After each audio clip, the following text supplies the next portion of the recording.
Bismillahir Rahmanir Rahim. Assalamu alaikum wa rahmatullahi wa barakatuh.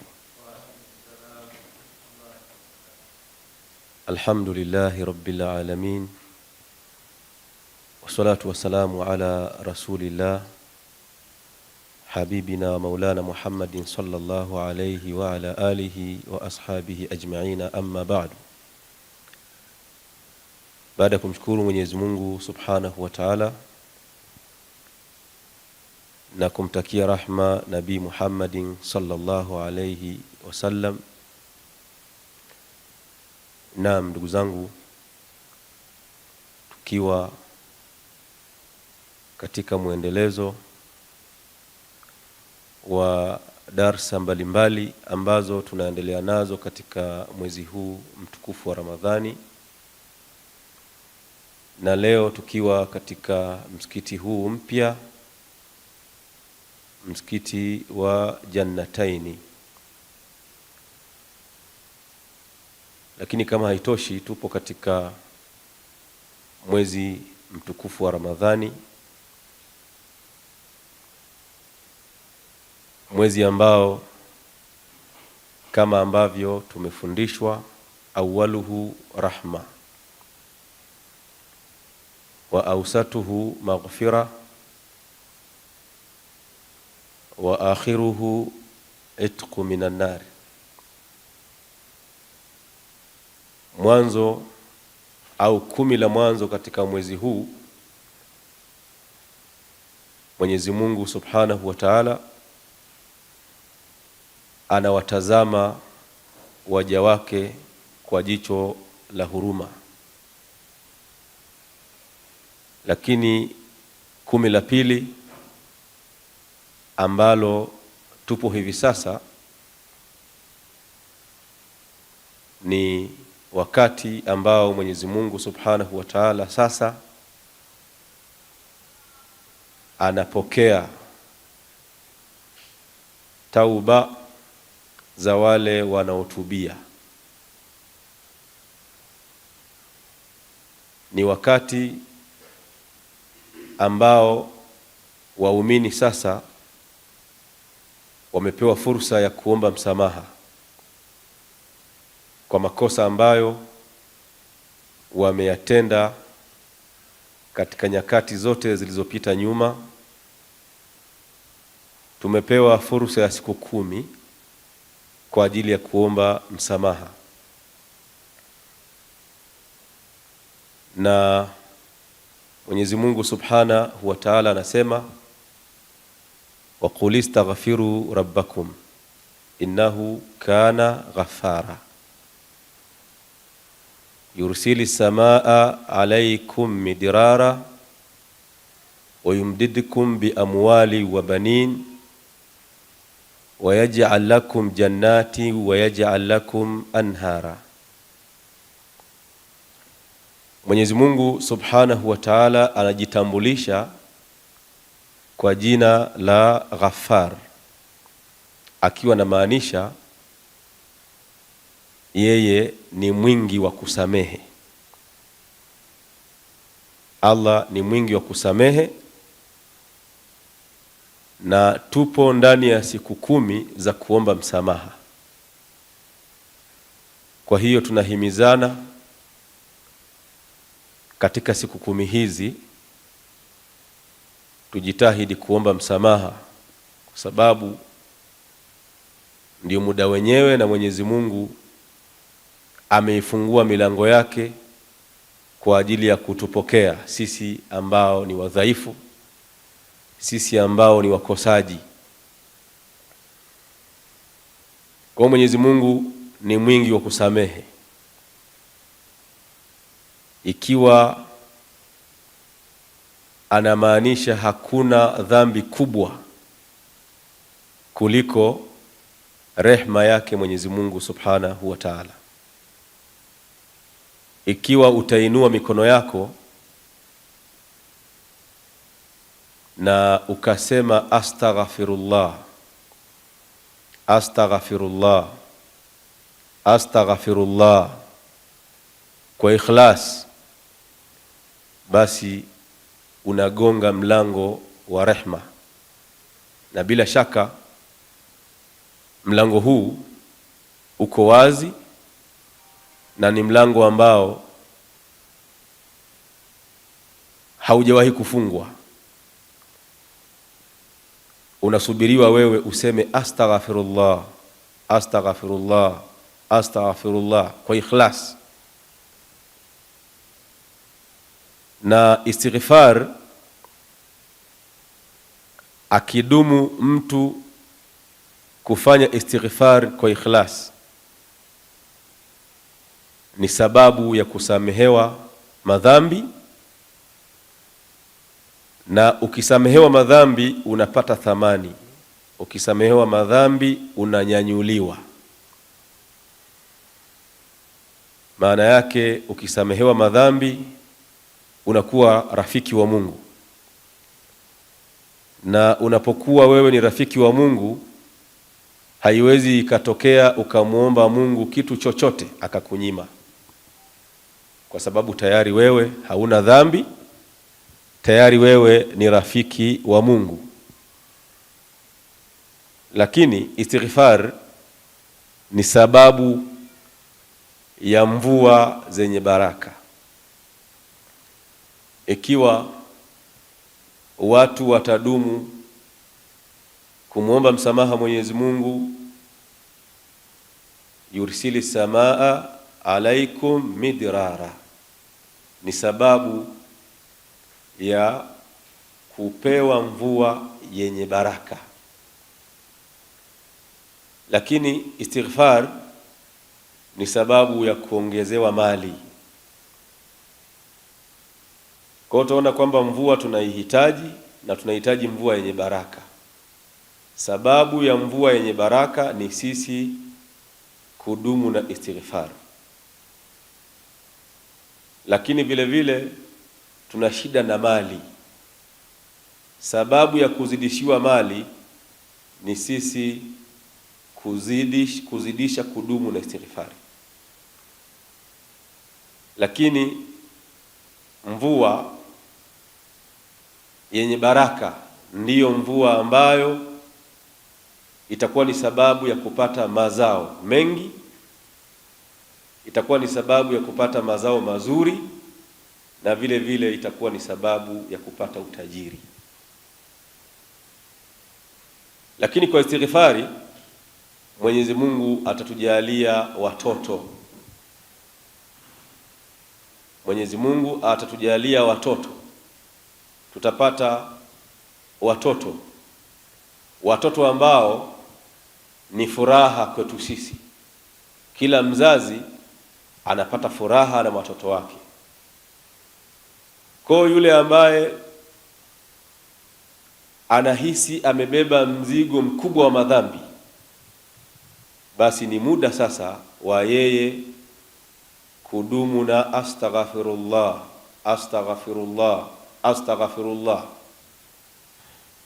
Yule ambaye ana dhiki, yule ambaye anashtakia ukame wa maisha, ukame wa riziki, huu ni muda na ni wakati wa kufunguliwa milango ya riziki. Lakini kwa istighfari Mwenyezi Mungu Subhanahu wa Ta'ala atatujalia mabustani, atatujalia mito, akiwa na maanisha Mwenyezi Mungu atatujalia ustawi wa maisha na utulivu wa maisha. Sababu ya hivyo vyote ni istighfar. Na siku 10 hizi ambazo tunazipata katika mwezi huu mtukufu wa Ramadhani ndiyo masiku ya sisi kumtaka msamaha Mwenyezi Mungu kwa wingi, tena kwa ikhlas. Kwa kila ambaye anashtakia madhambi mengi mazito ambayo hajui yapeleke wapi, basi akithirishe kusema astaghfirullah, astaghfirullah, astaghfirullah, akiwa anamaanisha ninakutaka msamaha ewe Mwenyezi Mungu.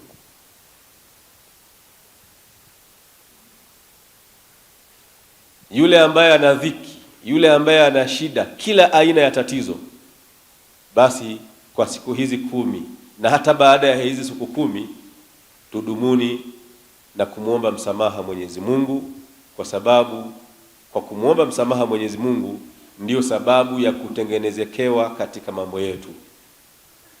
Wa qul istaghfiru rabbakum, sema mtakeni msamaha Mola wenu, innahu kana ghaffara, hakika yeye Mwenyezi Mungu ni mwingi wa kusamehe.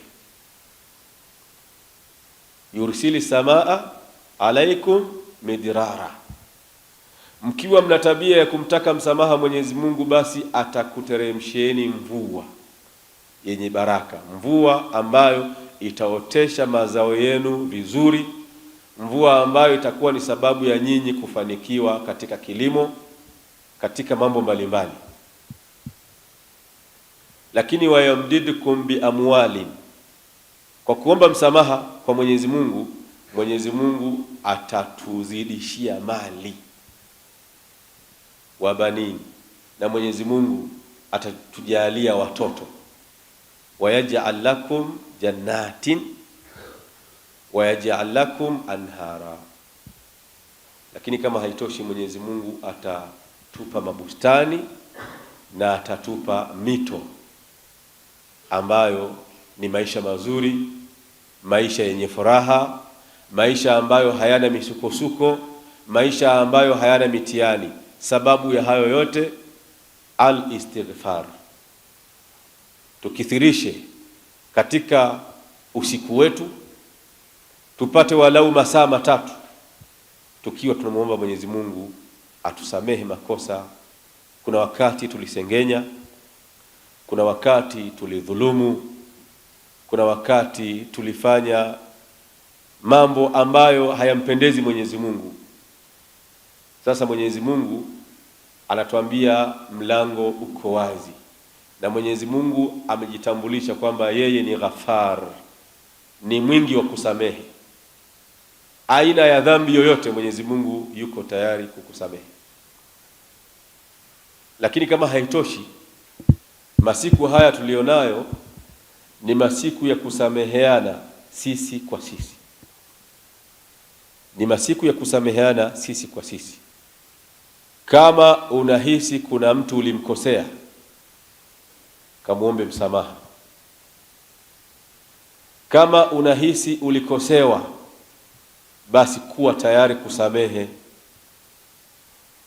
Ikiwa Allah yuko tayari kusamehe, kwa nini wewe usiwe tayari kusamehe?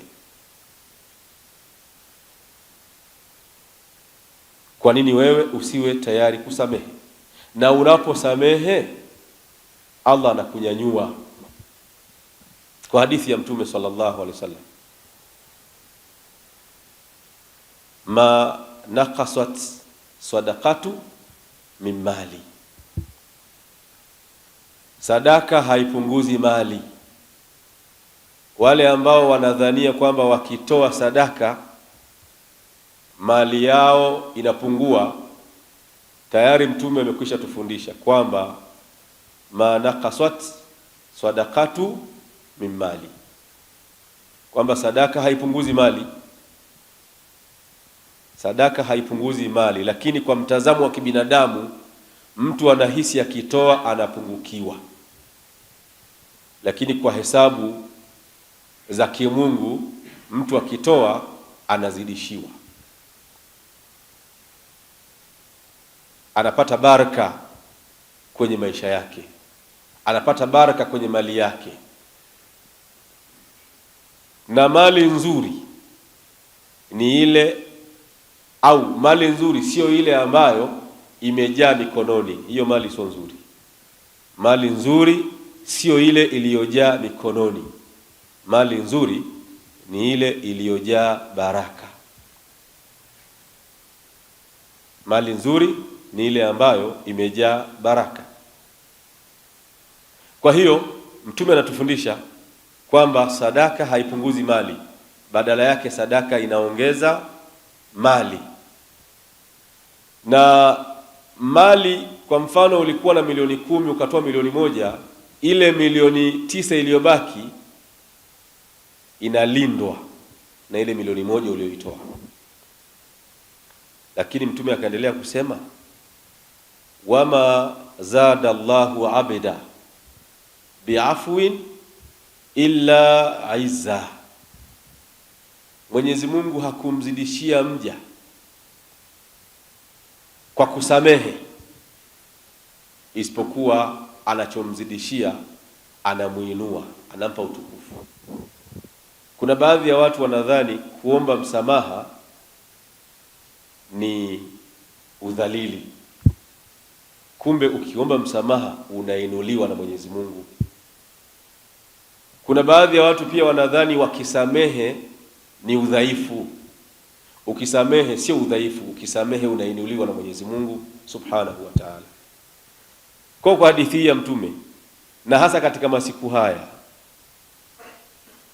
ya 10 la pili ambalo ni 10 la maghfira, pia sisi kwa sisi tusameheane. Sisi kwa sisi tusameheane. Unapomsamehe mwenzako na unapokuwa tayari kuomba msamaha, hawa watu wawili ni mashujaa. Anayeomba msamaha lakini na yule anayeombwa msamaha na akawa tayari kusamehe, hawa watu wawili ni mashujaa. Ni mashujaa wakubwa kabisa. Kwa hiyo anayeomba msamaha asidhani anadhalilika, badala yake awe na hisia kwamba nikiomba msamaha napata daraja, Allah ananiinua. Na yule ambaye ameombwa msamaha asidhani kwa kusamehe amekuwa mdhaifu. Leo watu wamekuwa wagumu kusameheana. Leo watu wamekuwa wagumu kuomba msamaha. Leo watu wamekuwa wagumu kuwa tayari kusamehe. Huo ndio udhaifu mkubwa. Mtume sallallahu alaihi wasallam anasema, laisa shadidu bisaraati, shujaa sio yule ambaye anawashinda watu kwa kuwapiga mitama, kwa kuwakaba. Shujaa sio yule anayewashinda watu kwa mamlaka alionayo. Shujaa sio yule ambaye anawashinda watu kwa cheo alichonacho, kwa mali alionayo. Innama shadidu alladhi yamliku nafsahu inda alghadhabi, shujaa wa kweli kabisa ni yule ambaye ana uwezo wa kuidhibiti nafsi yake wakati anapokasirika.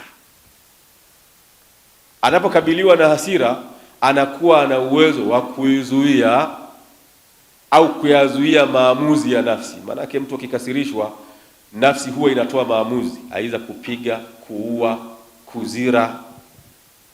Sasa unapoyadhibiti yale maamuzi ya nafsi, umekerwa, umeudhiwa, lakini bado ukaonekana uko tayari kusamehe, ukaonekana bado uko tayari kumfanyia mtu wema, huyu ndio shujaa wa kweli. Hakuwa shujaa yule anayewapiga watu mitama, anayewazidia watu kwa mali, anayewazidia watu kwa mamlaka. Shujaa wa kweli ni yule ambaye anajidhibiti. Mtume sallallahu alaihi wasallam siku moja aliwapa nasaha maswahaba. Mmoja katika maswahaba alimfuata Mtume akamwambia, auswini ya Rasulullah, nihusie ewe Mtume wa Mwenyezi Mungu. Mtume katika nasaha kubwa aliyomhusia yule bwana akamwambia, la taghdhab, usikasirike. Yule sahaba akamwambia Mtume, itakuwaje nisikasirike wakati nimeudhiwa? Mtume akamwambia, usiyafuate maamuzi ya hasira yako, kwa sababu ukikasirika huwa yapo mambo ambayo unaelekezwa yafanye. Hasira inakwambia mfunge huyu, hasira inakwambia mpeleke mahakamani, hasira inakwambia mpeleke polisi. Sasa shujaa ni yule ambaye anatofautiana na yale maamuzi ya nafsi yake. Kwa ndugu zangu Waislamu, katika masiku haya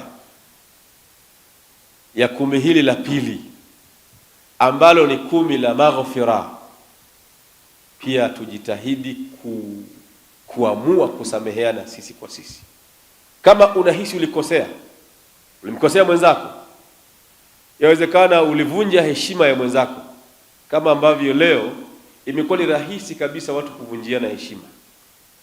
Tena imekuwa ni rahisi mtu kuchukua kujirekodi kama hivi, akamvunjia mwenzake heshima, akamtukana mwenzake kwenye mtandao, akamdhalilisha mwenzake. Sasa hayo yote kama ilitokea ukayafanya, ukavunja heshima ya mwenzako, ukamdhalilisha mwenzako, ukamfedhehesha mwenzako, basi mlango wa kuomba msamaha bado uko wazi, hasa kwenye masiku haya. Pamoja na kwamba tuna jukumu la kumuomba msamaha Mwenyezi Mungu kwa makosa tuliyofanya. Kuna wakati tuliacha kuswali kwa makusudi tu, basi ni wakati wa kumuomba msamaha Mwenyezi Mungu akusamehe. Lakini kuna makosa ambayo tulikoseana sisi kwa sisi. Ulimkosea mwenzako, basi muombe msamaha. Na wewe uliyokosewa ukiomba msamaha, basi kubali kusamehe. Kwa hiyo utaona kwamba kuomba msamaha hakumdhalilishi mtu, badala yake kuomba msamaha kunamuinua mtu, kunampa mtu utukufu. Kwa wale wanaodhani kuomba msamaha kunawafanya wao wawe dhalili, hapana. Unapoomba msamaha, Allah anakuinua, Allah anakupa heshima, unaheshimika kwa kuomba msamaha. Na wewe unayeomba msamaha, usifikiri utakuwa umekuwa mtu dhaifu kwa kusamehe. Utainuka na utakuwa shujaa kwa kusamehe. Kwa darasa yetu ya leo tunahimizana kwanza kabisa kumuomba msamaha Mwenyezi Mungu kwa makosa tuliyofanya, lakini kama haitoshi pia kusameheana sisi kwa sisi kwa makosa tuliyokoseana. Inawezekana ulimkosea rafiki yako, ulimkosea mke wako, mtoto naye alimkosea mzazi wake, ulimkosea jirani yako, ulimkosea mfanyakazi mwenzako. Sababu ndugu zangu, umri wetu tuna masiku machache ya kuishi hapa duniani. Ni vizuri siku ya kuondoka kwetu tukaondoka tukiwa tuna mioyo misafi, tukaondoka tukiwa hatuna machafu kwenye mioyo yetu. Tuondoka duniani hali ya kuwa sisi ni mawalii, tukiwa sisi ni marafiki wa Mungu, kwa sababu tumekuwa tayari kwanza kumuomba msamaha Mwenyezi Mungu kwa makosa tuliyomtendea, lakini tumekuwa tayari kuwaomba msamaha wanadamu wenzetu kwa makosa tuliyowatendea. Na kwa kufanya hivyo tutakuwa sisi ni mashujaa wa kweli, tutakuwa sisi tumeinuliwa na Mwenyezi Mungu Subhanahu wa Ta'ala. Kwa ndugu zangu, kwa dakika hizi chache darasa ya leo tutakuwa tumeishia hapa. Wabillahi tawfiq, wassalamu alaikum wa rahmatullahi wa barakatuh. Assalamu alaikum wa rahmatullahi wa barakatuh. Alhamdulillahi rabbil alamin, thumma salatu wassalamu ala rasulillahi sallallahu alayhi wasallam, wa ba'd. Kwa leo mimi sina cha kuzungumza isipokuwa tunamshukuru shekhe kwa kuacha misikiti yote. Mjini kuna misikiti mingi mikubwa, lakini na akauchagua msikiti wetu. Kwa hiyo tunamshukuru na tunamkaribisha yeye na mwingine ambaye kwamba atataka kuja kutufikishia katika msikiti wetu. Sisi tunasema msikiti uko wazi, tunamkaribisha. Na mwingine ambaye kwamba atakuja, basi tunampokea. Na watakaoona darasa hii msikiti wa Jannataini, darasa zitakuwa zinaendelea mpaka Ramadhani itakapomalizika. Akina mama wa mji huu, akina baba wa mji huu, tunakukaribisheni. Shekhe yupo atakuwa anaendeleza darsa. Kwa hiyo mimi nifikie hapo. Wassalamu alaikum warahmatullahi wabarakatuh. Bismillahirrahmanirrahim. Alhamdulillahi rabbil alamin. Salatu wassalamu ala rasulillahi sallallahu alayhi wasallam. اللهم إنك عفو كريم تحب العفو فاعف عنا. اللهم إنك عفو كريم تحب العفو فاعف عنا. اللهم إنك عفو كريم تحب العفو فاعف عنا. اللهم إنا نسألك خير ما سألك منه عبدك ورسولك محمد صلى الله عليه وسلم، ونعوذ بك من شر ما استعاذ منه عبدك ورسولك محمد صلى الله عليه وسلم. اللهم اغفر لأهل القبور من المؤمنين والمؤمنات والمسلمين والمسلمات. اللهم إن كانوا محسنون فزد في حسناتهم، وإن كانوا مسيئون فتجاوز عن سيئاتهم. ربنا آتنا في الدنيا حسنة وفي الآخرة حسنة وقنا عذاب النار. صلى الله على سيدنا محمد وعلى آله وصحبه وسلم، والحمد لله رب العالمين.